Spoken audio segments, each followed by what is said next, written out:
الحمدللہ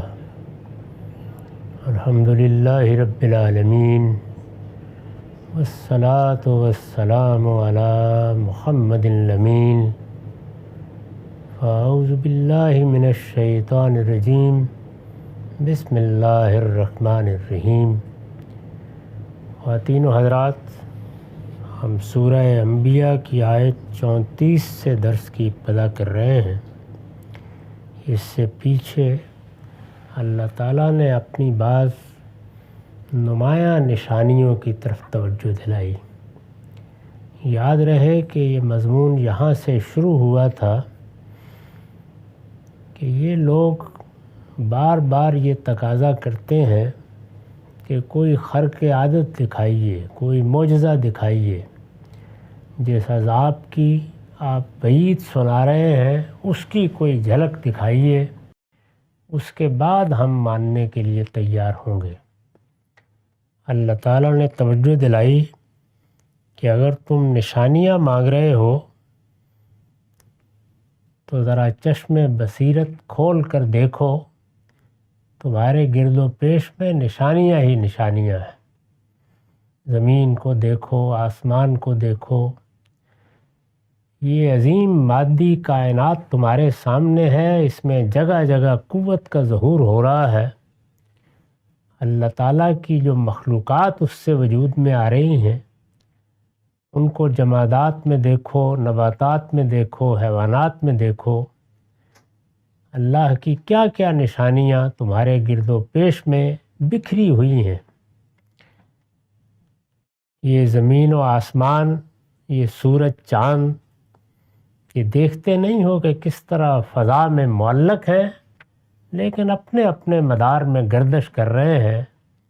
ان میں سے کوئی نہیں ہے کہ جو اپنے حدود سے تجاوز کرے، اللہ کے قانون کی خلاف ورزی کرے۔ یہ سب اس قاعدے پر چل رہے ہیں جو ان کے لیے ان کے خالق نے مقرر کر دیا ہے، اس سے ادنیٰ انحراف نہیں کرتے، اور اس طرح ان کی باغ جس کے ہاتھ میں ہے وہ انہیں تمہارے کام میں لگائے ہوئے ہیں۔ اس کے بعد یہ فرمایا کہ وَمَا جَعَلْنَا لِبَشَرٍ مِّن قَبْلِكَ الْخُلْدَ۔ قرآن مجید میں بالعموم یہ ہوتا ہے کہ اس کے مخاطبین جو سوالات کر رہے ہوتے ہیں یا اعتراضات پیش کر رہے ہوتے ہیں، وہ ان کا حوالہ دیے بغیر جواب دیتا چلا جاتا ہے۔ اب یہاں پر بھی ایک اور اعتراض زیر بحث ہے۔ پیچھے یہ تھا کہ کوئی نشانی کیوں نہیں دکھاتے، اب یہ ہے کہ جب تم اپنی دعوت پیش کرتے ہو تو یہ کہتے ہیں کہ ہمارے سامنے پیدا ہوئے کل دنیا سے رخصت ہو جائیں گے، یہ ہمیں کیا بتانے کے لیے آئے۔ ہماری طرح کے فانی انسان، یہ چیز بھی مختلف پیرایوں میں کہی جاتی تھی۔ کبھی یہ کہ ہماری طرح کھاتے پیتے ہیں، بازاروں میں پھرتے ہیں، پیغمبر کہاں سے ہو گئے؟ ان کے ساتھ کوئی فرشتے تو نہیں اترے ہوئے جو ان کی منادی کر رہے ہوں، ان کو پیغمبر کیوں مان لیا جائے؟ اب یہ کہا ہے کہ یہ کیا کوئی ابدی طور پر بھیج دیے گئے ہیں کہ ہم ان کو اپنا پیشوا مان لیں اور اپنی اگلی نسلوں سے بھی کہیں؟ یہ آئے ہیں، کچھ بولیاں بولیں گے، چلے جائیں گے، ان کو کس بنیاد پر پیغمبر مان لیا جائے؟ اس کو میں نے کھول دیا ہے۔ یہ تم کو نہیں مانتے اس لیے کہ تمہیں بھی ایک دن مر جانا ہے۔ یعنی یہ کہتے ہیں کہ ہمیں بھی جانا ہے، اس کو بھی جانا ہے، تو آخر کیا سرخاب کے پر لگے ہوئے ہیں کہ انہیں پیغمبر مان لیا جائے؟ یہ تم کو نہیں مانتے اس لیے کہ تمہیں بھی ایک دن مر جانا ہے۔ تم سے پہلے بھی ہے پیغمبر، ہم نے کسی انسان کو ہمیشہ کی زندگی نہیں دی، تو کیا اگر تم مر گئے تو یہ ہمیشہ رہنے والے ہیں؟ تمہاری طرف انہیں پیغمبر بنا کے بھیجا گیا ہے۔ اس سے پہلے بھی انسانوں کی طرف ایسے ہی پیغمبر بھیجے جاتے رہے ہیں۔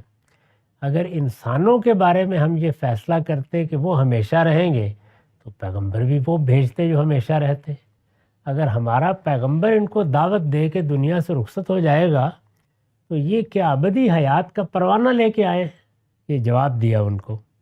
یہ تم کو نہیں مانتے اس لیے کہ تمہیں بھی ایک دن مر جانا ہے، تم سے پہلے بھی ہے پیغمبر، ہم نے کسی انسان کو ہمیشہ کی زندگی نہیں دی تو کیا اگر تم مر گئے تو یہ ہمیشہ رہنے والے ہیں؟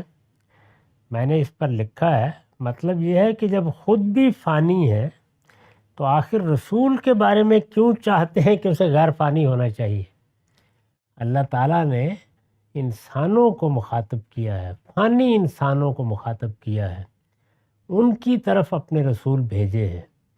جب یہ فانی ہے تو رسول بھی فانی، جب یہ انسان ہے تو رسول بھی فان، جب ان کی زبان عربی ہے تو رسول کی زبان بھی عربی۔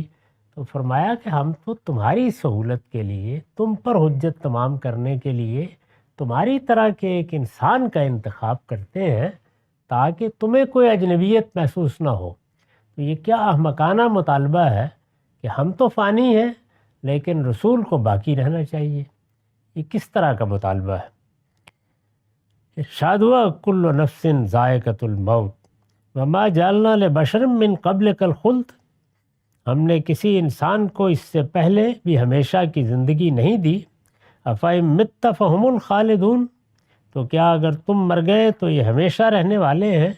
کل نفس ذائقۃ الموت، حقیقت یہ ہے کہ ہر جان کو موت کا مزہ چکھنا ہے۔ یعنی یہ تو انسانوں کے بارے میں ہمارا ایک غیر متبدل قانون ہے، وہ ہم نے بنا دیا، یہ طے کر دیا ہے کہ اس زمین پر کسی کو بھی باقی نہیں رہنا۔ اس کے بعد جو زندگی شروع ہوگی اس کے بارے میں ہمارا فیصلہ ہے کہ اس میں موت کو ہم ختم کر دیں گے۔ انسان ہوں یا جن، وہ سب ہمیشہ کے لیے اس میں رہیں گے۔ وہ خلود کی زندگی ہے، ہمیشہ کی زندگی ہے۔ اس دنیا میں ہمارا یہ قانون نہیں ہے، لہٰذا یہاں ہم انسانوں کو پیدا کر رہے ہیں تو فانی انسانوں کی حیثیت سے ان انسانوں میں سے کسی کا انتخاب کریں گے کہ اس کو اپنا پیغمبر بنائیں، اس کے ذریعے سے اپنا پیغام پہنچائیں، تو وہ بھی انسان ہی ہوگا۔ اور جب انسانوں کا پیغمبر ہے تو جیسے وہ فانی ہے، جیسے ان کو ایک دن دنیا سے رخصت ہو جانا ہے، پیغمبر بھی اسی طرح رخصت ہوں گے۔ اس لیے کہ اس دنیا کا قانون یہی ہے کہ ہر جان کو موت کا مزہ چکھنا ہے۔ کل نفس ذائقۃ الموت، ہر جان کے لیے، ہر نفس کے لیے یہ بات طے کر دی گئی ہے کہ اس کو ایک دن موت کا مزہ چکھنا ہے۔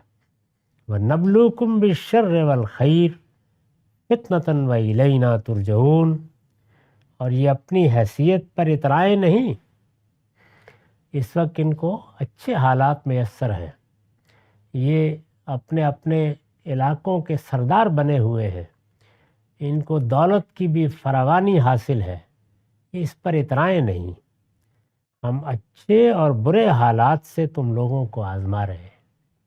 اس دنیا میں کسی کو کوئی استحقاق کی بنیاد پر نعمت نہیں ملی، یعنی اس طرح نہیں ہے کہ ہم نے کسی کے کارنامے دیکھ کر اس کو دولت سے نواز دیا، کسی کے برے اعمال کے نتیجے میں اس کو غربت میں ڈال دیا۔ یہاں غربت ہے یا عمارت، یہاں شرافت ہے یا تہذیب، جو کچھ بھی ہے وہ سب ہماری آزمائش ہے، ہمارا امتحان ہے۔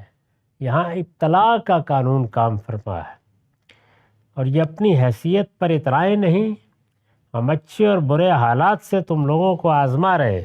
وَنَبْلُوكُمْ بِالشَّرِّ وَالْخَيْرِ فِتْنَةً، یہی اس دنیا میں اللہ تعالیٰ کی اسکیم ہے، جگہ جگہ یہی بتائی گئی ہے، پیغمبروں کے ذریعے سے اسی کی تذکیر کی گئی ہے، وہ اسی حقیقت کی منادی کرنے کے لیے آتے ہیں۔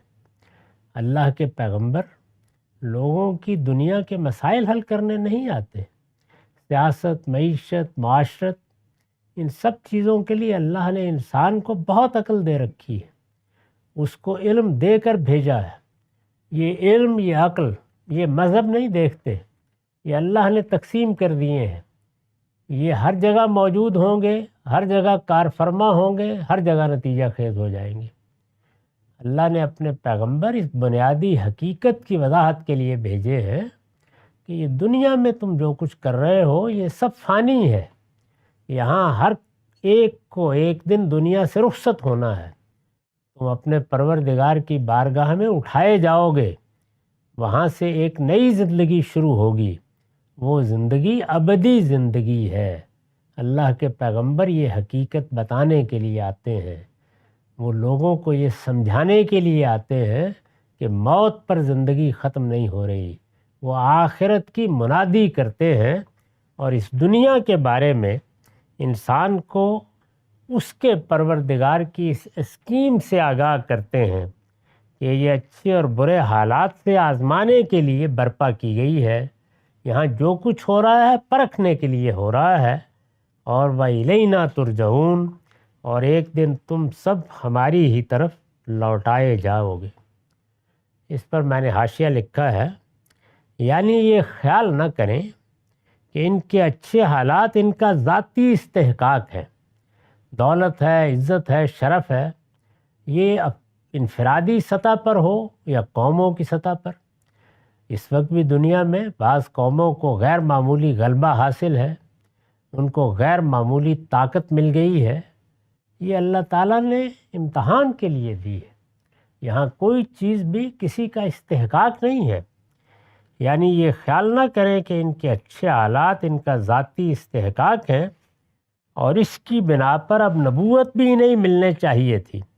ان کا استدلال یہ تھا کہ جب اللہ نے ہمیں سرداروں کے گھر میں پیدا کیا، جب ہمیں دولت عطا فرمائی، جب اپنے قبیلوں میں ہمیں اقتدار دیا، تو اب تھوڑی دیر کے لیے مان لیجئے کہ اللہ کو ایک پیغمبر کی ضرورت پڑ گئی کہ وہ کسی کے ذریعے سے اپنا پیغام بھیجے، تو ہمارے اندر ہی سے کسی کا انتخاب ہونا چاہیے تھا۔ اس کو انہوں نے کئی جگہ بیان کیا ہے، چنانچہ قرآن نے ان کی یہ بات نقل کی ہے، جگہ جگہ نقل کی ہے۔ سب سے زیادہ واضح الفاظ میں سورہ زخرف میں نقل فرمائی ہے کہ لولا نزل ھذا القرآن علی رجل من القریتین عظیم، ہمارے یہ دو بڑے شہر ہیں، ایک مکہ ہے ایک طائف ہے، دونوں میں ہمارے بڑے بڑے سردار رہتے ہیں، ان میں سے کسی پر یہ قرآن کیوں نہیں اتارا گیا؟ تو یہ ایک بات تھی جو وہ کہتے تھے۔ اس کے جواب میں اب یہ فرمایا کہ یہ اپنی حیثیت پر اترائیں نہیں، ہم اچھے اور برے حالات سے تم لوگوں کو آزما رہے ہیں، یعنی یہ خیال نہ کریں کہ ان کے اچھے حالات ان کا ذاتی استحقاق ہے اور اس کی بنا پر اب نبوت بھی نہیں ملنی چاہیے تھی، لہٰذا مال و دولت اور عز و جاہ میں فروتر کسی شخص کو یہ خدا کا پیغمبر کیوں مانے؟ یہ اعتراض کرتے تھے کہ یہ فانی ہے، ہماری طرح دنیا سے رخصت ہو جائیں گے۔ جب اس کا جواب دیا جاتا تو کہتے کہ اچھا ٹھیک ہے، ہمارے اندر ہی کے کسی شخص کو پیغمبر بنانا تھا تو پھر عزت میں، مال و دولت میں اس کو ہمارے برابر کا، یعنی ہمارے سرداروں کے برابر کا ہونا چاہیے تھا، لہٰذا مال و دولت اور عز و جاہ میں فروتر کسی شخص کو یہ خدا کا پیغمبر کیوں مانے، بلکہ اس بات کو سمجھے کہ اس دنیا میں غربت و عمارت اور رنج و راحت سب امتحان کے لیے۔ اس دنیا میں کوئی چیز بھی نہ کسی کا ذاتی استحقاق ہے، نہ کسی کو اس کے کارناموں کے نتیجے میں ملی ہے۔ یہ صحیح ہے کہ یہ دنیا اسباب کی دنیا ہے، اور یہاں افراد ہوں یا قومیں، ان سے محنت بھی مطلوب ہے، سعی و جہد بھی مطلوب ہے، ان سے علم میں ترقی بھی مطلوب ہے، اور اس کے کچھ نتائج بھی ہیں، لیکن وہ نتائج بھی ان کے ساتھ لازم نہیں کر دیے گئے، وہ اللہ کی عنایت ہی سے ملتے ہیں۔ یہاں جو کچھ ہے وہ پرکھنے کے لیے ہے، امتحان کے لیے ہے، اس لیے اس دنیا کی اس حقیقت کو جان لو کہ یہ ابتلاء کے اصول پر قائم کی گئی ہے، یہاں عدل کار فرما نہیں کیا گیا۔ اللہ تعالیٰ کے عدل کا ظہور مرنے کے بعد اور قیامت میں ہوگا، وہ محشر ہے جو عدل کی جگہ ہے۔ یہاں پر قوموں کے لیے اللہ کا قانون کار فرما ہے، ان کا محشر یہی دنیا ہے، ان کی دینونت بھی یہاں ہو جاتی ہے، لیکن انفرادی طور پر انسانوں کا یہ معاملہ نہیں ہے۔ ان کے ساتھ اللہ تعالیٰ جو کچھ بھی معاملہ کریں گے وہ آخری نتیجے کے طور پر قیامت ہی میں سامنے آئے گا۔ تو فرمایا کہ اس بات کو سمجھیں کہ یہ غربت ہے، یہ عمارت ہے، یہ رنج ہے، یہ راحت ہے، یہ سب ابتلاء کے قانون پر، ابتلاء کے اصول پر ہے، ان میں سے کوئی چیز بھی کسی کا ذاتی استحقاق نہیں ہے۔ یہ تنبیہ فرمانے کے بعد اب ارشاد ہوا وَإِذَا رَآكَ الَّذِينَ كَفَرُوا يَتَّخِذُونَكَ إِلَّا هُزُوًا هَذَا الَّذِي يَذْكُرُ آلِهَتَكُمْ وَهُمْ بِذِكْرِ الرَّحْمَنِ هُمْ كَافِرُونَ۔ یہ منکرین جب تم کو دیکھتے ہیں تو اس کے سوا کچھ نہیں کرتے کہ تمہیں مذاق بنا لیتے۔ مذاق بنا لینا استخفاف کا نشانہ، استخفاف کا ہدف بنانا۔ جب استدلال ختم ہو جائے تو بالعموم منکرین یہی طریقہ اختیار کرتے ہیں۔ معاف کیجیے۔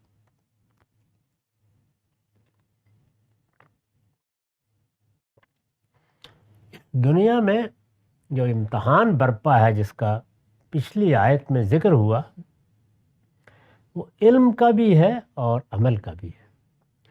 وہ انسان کے طرز عمل کا بھی ہے اور اس کے رویوں کا بھی ہے۔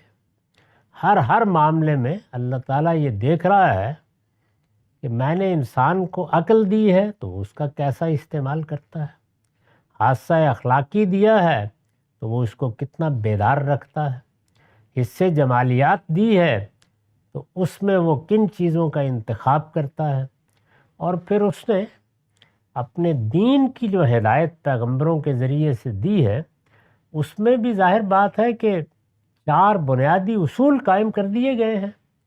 ان کے اطلاق کے بہت سے معاملات انسانی عقل سے متعلق ہیں، وہاں پر بھی اللہ تعالیٰ یہ دیکھتے ہیں کہ وہ عقل میرے بنائے ہوئے طریقے پر، میرے بتائے ہوئے قاعدے کے مطابق استعمال کی جا رہی ہے یا اس کی باغ شہوات کے ہاتھوں میں دے دی گئی ہے۔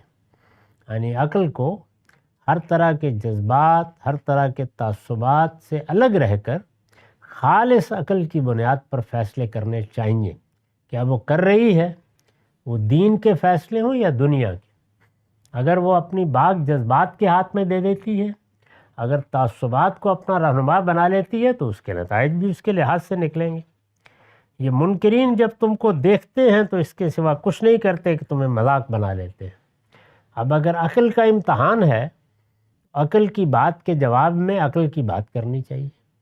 علم کا امتحان ہے تو علم کا کوئی مقدمہ اگر پیش کیا جائے تو اس کا ابطال بھی علمی استدلال سے ہونا چاہیے۔ اگر کوئی تاریخ کی بات ہے اور اس کو بنائے استدلال بنایا جا رہا ہے تو اس میں بھی جو صحیح علم ان کے پاس ہو اس کو بنیاد بنا کر بات کریں تو ایک بات بھی ہے۔ یہ سب جب نہیں ہوتا اور معلوم ہو جاتا ہے کہ کوئی استدلال نہیں ہے، جیسے پیچھے ایک چیز کو لے کے بیان کیا، لغو اعتراضات ایک کے بعد دوسرا پیش کرتے جا رہے ہیں، سب کا جواب دے دیا، تو اب یہ فرمایا جا رہا ہے کہ پھر آخر میں کیا رہ جاتا ہے۔ یعنی جب تمام دلائل باطل ہو جاتے ہیں تو پھر دائیں بائیں اٹھتے بیٹھتے، جب موقع ملا کسی بات کو کہیں کوئی اور صورت دے دی، کہیں اس کو توڑ مروڑ کر کچھ سے کچھ کر دیا، کہیں اس کا ایک حصہ لے لیا دوسرے کو چھوڑ دیا، کہیں آدھی بات لے اڑے، یہ لے کر پھر کیا کرتے ہیں، مذاق اڑاتے ہیں۔ تو یہ استدلال جب ختم ہو جائے تو بالعموم وہ لوگ جو دعوت حق کے مقابلے کا فیصلہ کر لیں وہ پھر استخفاف، پھر مذاق، پھر استہزاء، ان کے پاس یہی تیر تفنگ ہوتے ہیں، وہ اپنی جنگ اسی میدان میں لڑتے ہیں۔ یہ منکرین جب تم کو دیکھتے ہیں تو اس کے سوا کچھ نہیں کرتے کہ تمہیں مذاق بنا لیتے ہیں، کہتے ہیں اچھا یہی ہے جو تمہارے معبودوں کی حجب کرتا ہے۔ یعنی اس موقع پر اس طرح چندرا کر کہتے ہیں ھذا الذی یذکر آلہتکم، اچھا یہی ہے جو تمہارے معبودوں کی حجب کرتا ہے۔ ظاہر ہے کہ یہ تحقیر کے انداز میں کہتے ہیں۔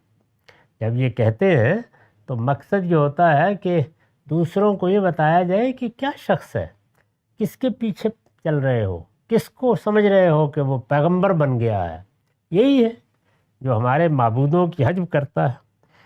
اس میں جو الفاظ استعمال ہوئے ہیں ان کی وضاحت میں نے لکھا ہے، اصل میں یذکر آلہتکم کے الفاظ آئے ہیں، ان میں ضمیر خطاب اپنے عوام کو بھڑکانے کے لیے ہے۔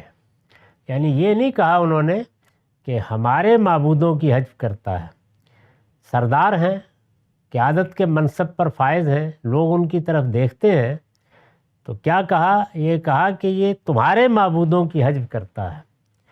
اس میں یذکر آلہتکم کے الفاظ آئے ہیں، ان میں ضمیر خطاب یعنی تمہارے معبودوں، یہ جو طریقہ اختیار کیا ہے یہ اپنے عوام کو بھڑکانے کے لیے ہے، ورنہ موقع کلام کا تقاضا تھا کہ یذکر آلہتنا کہا جاتا، اور ذکر سے مراد برائی کے ساتھ ذکر کرنا ہے، یعنی کہنا تو یہ تھا کہ یہ ہمارے معبودوں کی حجب کرتا ہے، آلہتنا یہ ہونا چاہیے تھا، لیکن آلہتکم کہتے ہیں، تمہارے معبود، تاکہ لوگ بھڑکیں یہ تمہارے خدا ہیں، تم نے ان کو معبود بنایا ہوا ہے، جن کو تم معبود سمجھتے ہو یہ دیکھو یہ شخص ان کی حجب کرتا ہے، ان کی حقیقت کو چیلنج کرتا ہے، ان کو ماننے کے لیے تیار نہیں ہے، اور یہ کہتا ہے کہ یہ تو پتھر کے بت ہے، ان کی کوئی حقیقت نہیں ہے، ان کے پیچھے جو تصورات ہیں وہ واہمے اور متخیلے کی کار فرمائی ہیں، یہ تم نے اپنی طرف سے داستانیں گھڑ لی ہیں، یہ اساطیر الاولین ہے، تمہاری مائتھالوجی ہے، کوئی حقیقت نہیں اس کی، یہ کہتا ہے۔ تو اس کو انہوں نے اس طرح بیان کیا۔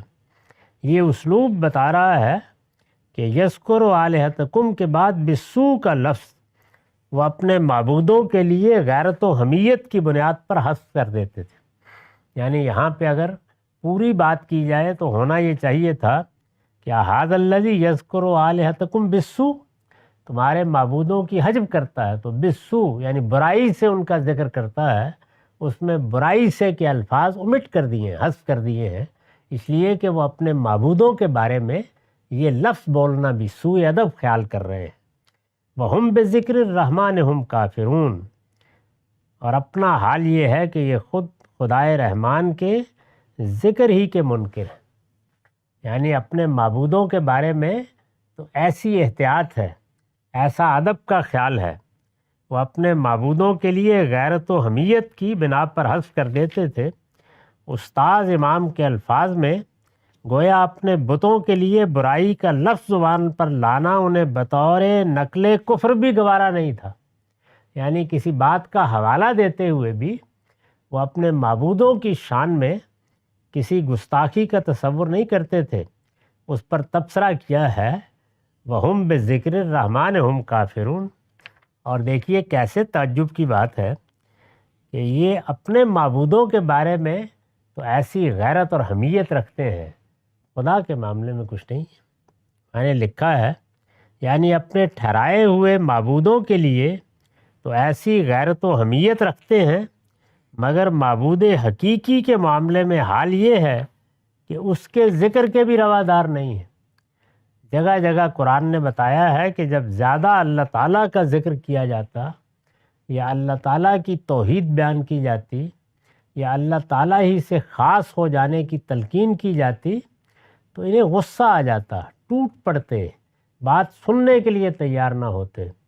جہاں بھی شرک ہوگا وہاں یہی صورتحال ہوتی ہے، یعنی لوگوں نے جو اپنے معبود بنا رکھے ہیں ان کا ذکر کیا جائے تو ان پر ایک سرشاری کی کیفیت طاری ہو جاتی ہے، وہ ان کے سیاسی قائدین ہوں، وہ ان کے مذہبی قائدین ہوں، ان کو انہوں نے کوئی اولیاء بنا رکھا ہو، اقطاب بنا رکھا ہو، ابدال بنا رکھا ہو، انہوں نے اپنے متخیلے سے جو شخصیتیں پیدا کی ہوتی ہیں ان کے ساتھ تو ان کی محبت کا اور ان کی حمیت کا یہ معاملہ ہوتا ہے کہ ادنا درجے میں اگر ان کے بارے میں کوئی بات کیجیے تو ان کی پیشانی پر شکن پڑ جائے گی، سننے کے لیے تیار نہیں ہوں گے۔ جیسے پیچھے بیان ہوا کہ ان کا تو حوالہ بھی دیں گے تو ادب کے سارے تقاضے ملحوظ ہوں گے، لیکن اللہ تعالیٰ کا ذکر بھی زیادہ سننا پسند نہیں کرتے۔ یہ چندرا کر پوچھتے ہیں کہ کیا بار بار یہ بات کر رہے ہو، اور حوالہ اگر دیتے ہیں تو ہر معاملے میں اپنے ہی معبودوں کا دیتے ہیں۔ ارشاد ہوا کہ یہ سبب کیا ہے، یہ کہ ان کے اندر صحیح بات کو علم و عقل کی بنیاد پر سمجھنے کی صلاحیت ہی ختم ہو چکی ہے، یہ انہوں نے ختم کر لی ہے۔ چنانچہ کبھی ایک بات کہتے ہیں، کبھی دوسری بات کہتے ہیں، کوئی نظام فکر نہیں ہے جس کے اندر کھڑے ہو کر بات کر رہے ہوں، دائیں بائیں سے اینٹ روڑا پتھر جو مل جاتا ہے اٹھا کر پھینک دیتے ہیں. کبھی ایک بات کہی، اس کا جواب دیا گیا، ایک دوسری بات کہہ دی، اور ایک کے بعد دوسری بات اسی طرح گھڑتے چلے جاتے ہیں، یہاں تک کہ جب کوئی بات نہیں رہ جاتی تو پھر استخفاف، استہزاء، مذاق اڑانے کے طریقے پھر یہی رہ جاتے ہیں. فرمایا یہ عذاب کے لیے جلدی مچائے ہوئے. بار بار کہتے ہیں کہ جس عذاب کی وعید سنائی جا رہی ہے لے آؤ اس کو. اللہ تعالیٰ نے جن معاملات میں تنبیہ فرمائی ہے اور یہ کہا ہے کہ دنیا میں یا دنیا اور آخرت دونوں میں یا آخرت میں اس کا نتیجہ عذاب الہی ہے، یہ تو سنتے ہی کانپ جانے کا موقع ہوتا ہے. یعنی انسان فوراً استغفار کرے، اپنے رب سے مغفرت چاہے. اس بات کا اگر امکان بھی عقل مانتی ہو کہ ہم مر جائیں گے تو اٹھائے جائیں گے، اس پروردگار کے حضور میں کھڑے ہوں گے، یقین و اذعان کی منزل تک انسان نہ بھی پہنچا ہو تو وہ اگر سلیم و طبع انسان ہے تو کبھی اس اطلاع یا اس خبر کو وہ استہزاء یا استخفاف یا مذاق کا موضوع نہیں بنا سکتا. وہ سنجیدگی سے اس کو سننے کے لیے تیار ہوگا، اس لیے کہ انسان کی زندگی اگر اس کا یقین عقلی طور پر نہ بھی پیدا کرے تو نہایت کبھی امکان پیدا کر دیتی ہے. یعنی اس بات کو کوئی جھٹلا نہیں سکتا کہ ایسا ہو سکتا ہے. انبیاء علیہم السلام نے اس ہو سکتا ہے کو آ کر بالکل ہے میں تبدیل کر دیا کہ ہاں ایسا ہوگا، مرنے کے بعد تم اٹھائے جاؤ گے، تمہیں وہاں پر اٹھا کھڑا کیا جائے گا اور پھر جواب دہ ٹھہرایا جائے گا، تم سے پوچھا جائے گا کہ کیا کرتے ہوئے آئے ہو. انسان اس حقیقت پر توجہ کرنے کی بجائے بعض اوقات محض دوسرے کا مذاق اڑانے کے لیے یہ کہتا ہے کہ پھر لے آؤ وہ عذاب. یہ عذاب کے لیے جلدی مچائے ہوئے ہیں. حقیقت یہ ہے کہ خلق الانسان من اجل، انسان عجلت کے خمیر سے پیدا ہوا. یعنی اللہ تعالیٰ نے انسان کو ایک مہلت دے کر اس کی مدت مقرر کر دی ہے اور یہ طے کر دیا ہے کہ یہ تمہارے لیے 20 سال، 40 سال، 100 سال یہ امتحان کے سال ہیں. انسان کا معاملہ یہ ہے کہ یہ مدت اگر ابدی زندگی کے مقابلے میں رکھ کے دیکھی جائے تو کچھ بھی نہیں ہے. یعنی وہ زندگی جس کی پیغمبر خبر دے رہے ہیں، جو ہمیشہ کی زندگی ہے، اس کے مقابل میں تو یہ سمندر کے مقابل میں ایک قطرہ ہے. لیکن یہی قطرہ انسان کے لیے زنجیر پا بن جاتا ہے، وہ اسی کی محبت میں غلطان ہو جاتا ہے اور پھر بار بار یہ کہتا ہے کہ ہم تو دنیا میں کب سے آئے بیٹھے ہیں، یہ عذاب تو نہیں آیا، ہم نے تو یہ دیکھا نہیں ہے. دنیا میں سورج طلوع ہوتا ہے، غروب ہو جاتا ہے، اسی طرح چل رہی ہے. ہمارے آبا بھی ایسے ہی بتا رہے ہیں. اس وجہ سے اگر کوئی عذاب آنا ہے تو بھائی لے آؤ نا، دکھاؤ اس کی کوئی جھلک. ارشاد ہوا یہ عذاب کے لیے جلدی مچائے ہوئے ہیں. حقیقت یہ ہے کہ انسان عجلت کے خمیر سے پیدا ہوا ہے. یعنی انسان کے اندر ایک عجلت رکھی گئی ہے، وہ بھی امتحان کے لیے ہے، اور پھر اس کو عقل دی گئی ہے. عقل کیا کرتی ہے؟ وہ انہی داعیات کو قابو میں رکھتی ہے. وہ ایک سرکش گھوڑے کی باغ ہے. اس کا مقصد ہی یہ ہے کہ وہ جذبات کو، خواہشات کو، شہوات کو، ہر چیز کو ایک دائرے، ایک قاعدے میں رکھے اور اس کو انسان کے لیے مفید بنائے. یہی ہے جس کو قرآن اپنی اصطلاح میں تقویٰ کہتا ہے. ارشاد ہوا کہ خیر یہ نشانیاں مانگتے ہیں تو سعوریکم آیاتی فلا تستعجلون، میں ان قریب اپنی نشانیاں تمہیں دکھاؤں گا، اس لیے مجھ سے جلدی نہ مچاؤ. یعنی وہ نشانیاں بھی اب ان قریب سامنے آنے والی ہیں. اس سے عذاب کی نشانیاں مراد ہیں جو ہر پیغمبر کی دعوت میں ایک وقت کے بعد سامنے آنے لگ جاتی ہیں. چنانچہ قرآن جب پیش کیا گیا، رسالت مآب صلی اللہ علیہ وسلم کی بعثت ہوئی تو اس وقت بھی یہ اسی طرح بتدریج سامنے آئیں. آگے ان کا حوالہ دیا جائے گا اور یہ بتایا جائے گا کہ ذرا نظر دوڑا کے دیکھو وہ کیسے نمایاں ہونی شروع ہو گئی ہیں. تو یہاں یہ بتایا کہ بار بار نشانیاں مانگتے ہو، کبھی کوئی معجزہ، کوئی خرق عادت، کبھی کوئی عذاب کی نشانی، تو ذرا صبر کرو، میں ان قریب وہ بھی دکھا دوں گا، اس لیے مجھ سے جلدی نہ بچاؤ۔ اقول و قولی ھذا واستغفر اللہ لی ولکم ولسائر المسلمین۔